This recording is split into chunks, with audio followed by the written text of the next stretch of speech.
Halo, Assalamualaikum warahmatullahi wabarakatuh.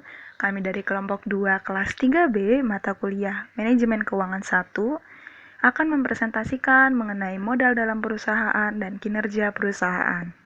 Tapi sebelum itu, kami akan memperkenalkan diri kami terlebih dahulu, yaitu yang pertama ada Velia Bulanur Syakila Ziraluwo, yang kedua ada Gita Jumaida Panjaitan, dan yang ketiga ada Silverina Yama. Dan tiba saatnya kami akan memaparkan materinya. Selamat mendengarkan.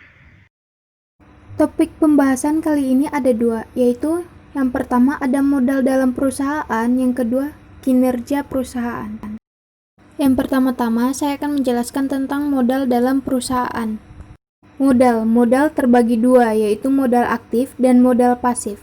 Modal aktif terdiri dari aktiva lancar dan aktiva tetap. Modal pasif terdiri dari modal sendiri dan modal asing. Pengertian modal menurut para ahli. Menurut Bambang Rianto, modal adalah hasil produksi yang digunakan untuk memproduksi lebih lanjut. Dalam perkembangannya, kemudian modal ditekankan pada nilai, daya beli atau kekuasaan memakai atau menggunakan yang terkandung dalam barang-barang modal. Pengertian modal secara umum. Modal adalah aset utama perusahaan untuk menjalankan bisnis di mana umumnya berbentuk dana atau uang. Pengertian aktiva lancar. Menurut FASB, aktiva lancar atau aset lancar adalah aset yang dimiliki oleh perusahaan yang mudah dicairkan dalam bentuk uang. Jangka waktu pencairan tidak lebih dari 1 tahun. Aktiva lancar terdiri dari kas, surat berharga, piutang dagang, beban dibayar di muka, sewa dibayar di muka, perlengkapan, persediaan barang dagang, wesel tagih, dan piutang penghasilan. Pengertian aktiva tetap. Menurut PSAK 2004, aktiva tetap adalah aktiva yang berwujud yang diperoleh dalam bentuk siap pakai atau dengan dibangun terlebih dahulu, yang digunakan dalam operasi perusahaan dan mempunyai masa manfaat lebih dari 1 tahun. Aktiva tetap berwujud terdiri dari gedung dan bangunan, tanah, peralatan, kendaraan, dan mesin. Aktiva tetap tak berwujud terdiri dari hak paten, hak cipta, merek dagang, dan franchise. Modal aktif berdasarkan fungsi kerja aktiva perusahaan. Yang pertama ada modal tetap. Modal tetap adalah aset dan investasi modal yang tidak dikonsumsi selama proses produksi, dan mereka memiliki nilai residu atau nilai di mana aset dapat dijual pada akhir masa manfaat ekonomi. Yang kedua ada modal kerja. Modal kerja adalah ukuran likuiditas perusahaan dan ketahanan keuangan jangka pendek. Modal kerja sangat penting untuk menjalankan operasi bisnis rutin karena likuiditas dianggap penting untuk kelangsungan bisnis jangka pendek. Perbedaan modal kerja dan modal tetap. Yang pertama, jumlah modal tetap tidak mudah untuk ditambah dan dikurangi. Yang kedua, modal tetap mengalami proses perputaran dalam jangka waktu panjang. Yang ketiga, susunan modal tetap relatif permanen dalam jangka waktu tertentu, karena elemen-elemen dari modal tetap tidak segera mengalami perubahan-perubahan. Modal kerja. Yang pertama, jumlah modal kerja lebih fleksibel, dapat diperbesar atau diperkecil sesuai dengan kebutuhan. Yang kedua, modal kerja mengalami proses perputaran dalam jangka waktu pendek. Yang ketiga, susunan modal kerja relatif variabel. Elemen modal kerja akan berubah-ubah sesuai dengan kebutuhan. Nama saya Gita Jumaida Panjaitan. Saya akan melanjutkan membacakan materi dari pemateri pertama yaitu Velia. Selanjutnya, modal pasif. Modal pasif terdiri dari dua, yaitu modal sendiri dan modal asing. Yang pertama, modal sendiri. Modal sendiri pada dasarnya adalah modal yang berasal dari pemilik perusahaan dan yang tertanam di dalam perusahaan untuk waktu yang tidak tertentu lamanya. Modal sendiri, selain berasal dari luar perusahaan, dapat juga berasal dari dalam perusahaan sendiri, yaitu modal yang dihasilkan atau dibentuk sendiri di dalam perusahaan. Modal sendiri terdiri dari dua macam, yaitu modal saham dan laba ditahan. Yang kedua, modal asing. Modal asing adalah modal yang berasal dari luar perusahaan yang sifatnya sementara bekerja di dalam perusahaan.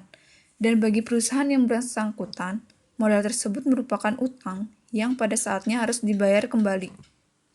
Modal asing terdiri dari 3, yaitu utang jangka pendek, utang jangka menengah, dan utang jangka panjang. Utang jangka pendek terdiri dari 4, yaitu kredit rekening koran, kredit dari penjual, kredit dari pembeli, dan kredit wesel. Utang jangka menengah terdiri dari 2, yaitu term loan dan leasing. Dan utang jangka panjang terdiri dari 2, yaitu pinjaman obligasi dan pinjaman hipotek. Utang jangka pendek. Yang pertama, kredit rekening koran.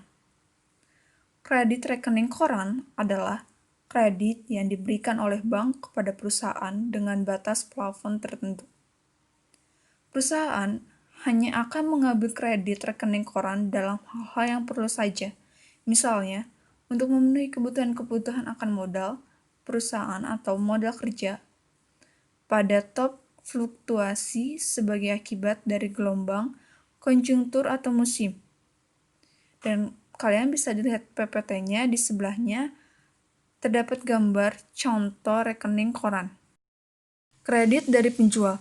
Kredit penjual merupakan kredit perniagaan atau trade credit, dan kredit ini terjadi apabila penjualan produk dilakukan dengan kredit.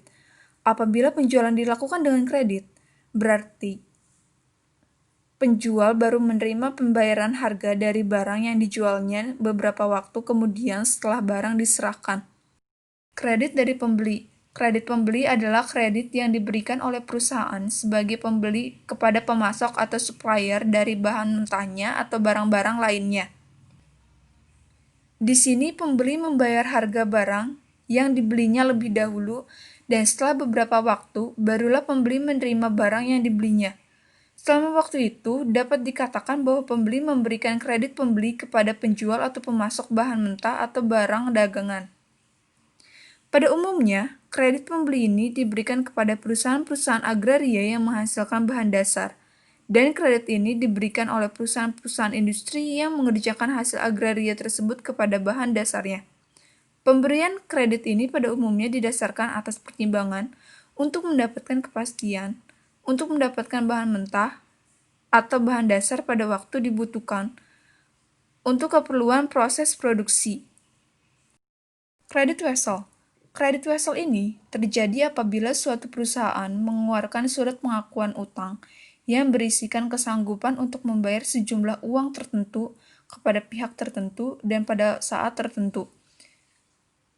Surat promise atau notes payable, dan setelah ditandatangani, surat tersebut dapat dijual atau diuangkan pada bank.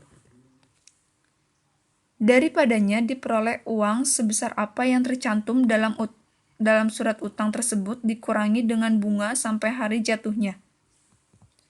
Dengan demikian, maka ini berarti bahwa pihak yang mengeluarkan surat utang tersebut menerima kredit selama waktu mulai diuangkannya sampai saat di mana utang tersebut harus dibayar.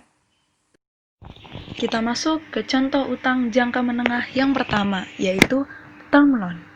Term loan adalah salah satu jenis pembiayaan jangka menengah, yaitu dengan jangka waktu lebih dari 1 tahun dan kurang dari 10 tahun, yang dikeluarkan oleh komersial bank, asuransi, dana pensiun, lembaga pembiayaan pemerintah, dan supplier. Dipandang dari biaya modalnya, term loan ini memiliki biaya yang lebih rendah daripada modal saham ataupun obligasi. Kemudian juga, dibandingkan dengan pembiayaan jangka pendek, term loan mempunyai kelebihan pada panjangnya periode pinjaman, sehingga peminjam dapat memanfaatkan pinjaman tersebut lebih lama. Nah, dalam term loan, biasanya perjanjian mensyaratkan bahwa pokok pinjaman dan bunganya dibayar dalam jumlah yang sama secara periodik. Misalkan pembayaran angsuran dilakukan setiap bulan, setiap kuartal, atau setiap tahun. Kemudian, Kita masuk ke contoh utang jangka menengah yang kedua, yaitu leasing. Menurut keputusan Menteri Keuangan, leasing itu adalah kegiatan pembiayaan dalam bentuk penyediaan barang modal, baik secara sewa guna usaha dengan hak opsi maupun sewa guna usaha tanpa hak opsi, untuk digunakan oleh nasabah selama jangka waktu tertentu berdasarkan pembayaran secara berkala. Nah, maksud dari pembiayaan di sini, misalnya jika kamu butuh barang modal untuk usaha atau produksi tertentu. Misalnya kamu butuh mobil nih. Nah, mobil itu dapat disewa atau dibeli secara kredit melalui leasing.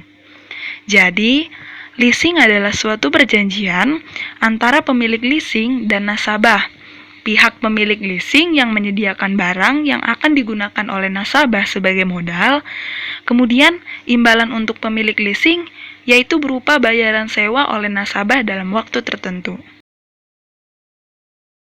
Nah, kita masuk ke contoh utang jangka panjang yang pertama, yaitu ada pinjaman obligasi. Pinjaman obligasi adalah pinjaman uang untuk jangka waktu yang panjang, untuk mana si debitur mengeluarkan surat pengakuan utang yang mempunyai nominal tertentu. Jangka waktu pinjaman obligasi hendaknya didasarkan kepada pertimbangan-pertimbangan berikut ini. Yang pertama, jangka waktu pinjaman kredit hendaknya disesuaikan dengan jangka waktu penggunaannya di dalam perusahaan. Dan yang kedua, jumlah angsuran harus disesuaikan dengan jumlah penyusutan dari aktiva tetap yang akan dibelanjai dengan kredit obligasi tersebut. Pembayaran kembali pinjaman obligasi dapat dijalankan secara sekaligus pada hari jatuhnya atau secara berangsur setiap tahunnya. Apabila sistem pelunasan sekaligus yang digunakan, maka sistem ini ialah apa yang disebut sinking fund system. Sedangkan kalau secara berangsur-angsur pembayarannya kembali, disebut amortization system. Selanjutnya kita masuk ke utang jangka panjang yang kedua, yaitu pinjaman hipotek. Nah, bagi kamu nih yang sering main monopoli, pasti nggak asing dengan istilah hipotek. Istilah hipotek seringkali melekat pada benda tidak bergerak, baik berupa tanah maupun bangunan, dalam bentuk gedung atau rumah. Nggak hanya dalam permainan, istilah hipotek juga digunakan dalam kehidupan nyata. Nah, jadi apa sih utang hipotek itu?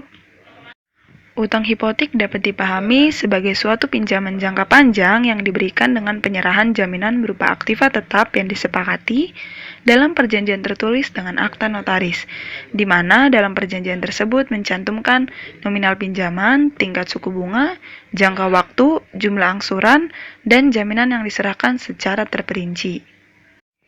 Sebagai suatu pinjaman yang disepakati bersama dengan jaminan benda tak bergerak atau properti, utang hipotek memiliki konsekuensi yang penting untuk diperhatikan. Apabila pinjaman tidak dilunasi ketika telah jatuh tempo, maka pemberi pinjaman berhak untuk melakukan penyitaan atau menjual properti yang digunakan sebagai jaminan. Dalam kehidupan sehari-hari, utang hipotek terwujud dalam jenis pinjaman KPR, di mana pinjaman diberikan oleh perbankan kepada nasabah untuk pembelian rumah dengan jaminan berupa sertifikat rumah tersebut.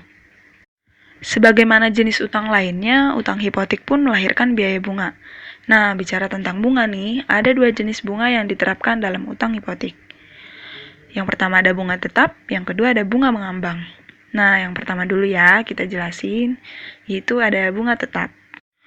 Utang hipotek dengan skema bunga tetap artinya pihak yang meminjam uang akan mengembalikan pinjaman pokok dengan tingkat suku bunga tetap selama jangka waktu pinjaman. Dengan kata lain, bunga yang dibayarkan oleh si peminjam tidak mengalami perubahan, meski tingkat suku bunga umum mengalami fluktuasi selama jangka waktu berjalannya utang hipotek. Kemudian yang kedua, dengan bunga mengambang. Nah, pada skema bunga mengambang, bunga utang hipotek mengikuti perubahan tingkat suku bunga yang berlaku di pasaran. Nah, selanjutnya kita masuk ke topik yang kedua, yaitu kinerja perusahaan. Kinerja perusahaan itu sendiri mempunyai arti yaitu hasil dari kegiatan manajemen. Parameter yang sering digunakan untuk menilai kinerja suatu perusahaan yang dilakukan dengan menggunakan pendekatan di mana informasi keuangan diambil dari laporan keuangan atau laporan keuangan lainnya. Nah, penilaian kinerja itu bertujuan untuk menentukan efektivitas operasi perusahaan. Dari kinerja perusahaan ini juga kita bisa lihat bagaimana kemampuan perusahaan dalam menghasilkan keuntungan dengan memanfaatkan aset, ekuitas, maupun hutang yang dimiliki perusahaan. Nah, kita masuk ke pembahasan selanjutnya, yaitu pengaruh struktur modal terhadap kinerja perusahaan. Keputusan manajemen perusahaan dalam memilih struktur modal bagi perusahaan akan berpengaruh terhadap kinerja perusahaan itu. Pengaruh tersebut timbul akibat perusahaan bergantung pada modal sendiri dan hutang sebagai sumber pendanaan untuk melakukan kegiatan operasi perusahaan. Nah, sekarang pertanyaannya, apakah struktur modal mempengaruhi kinerja perusahaan? Nah, dari berbagai penelitian yang sudah dilakukan oleh para peneliti, dapat diambil kesimpulan bahwa struktur modal berpengaruh terhadap kinerja perusahaan, yang nantinya akan berdampak pada meningkatnya nilai perusahaan. Nah, oleh karena itu, sebaiknya perusahaan menggunakan struktur modal yang optimal, yaitu kombinasi yang seimbang antara modal saham dengan utang, sehingga dapat meminimalkan risiko kebangkrutan perusahaan. Nah, perlu diingat lagi, semakin optimal struktur modal yang disusun oleh manajemen, maka kemungkinan semakin baik pula kinerja perusahaan. Sekian dari kelompok kami. Terima kasih. Wassalamualaikum warahmatullahi wabarakatuh.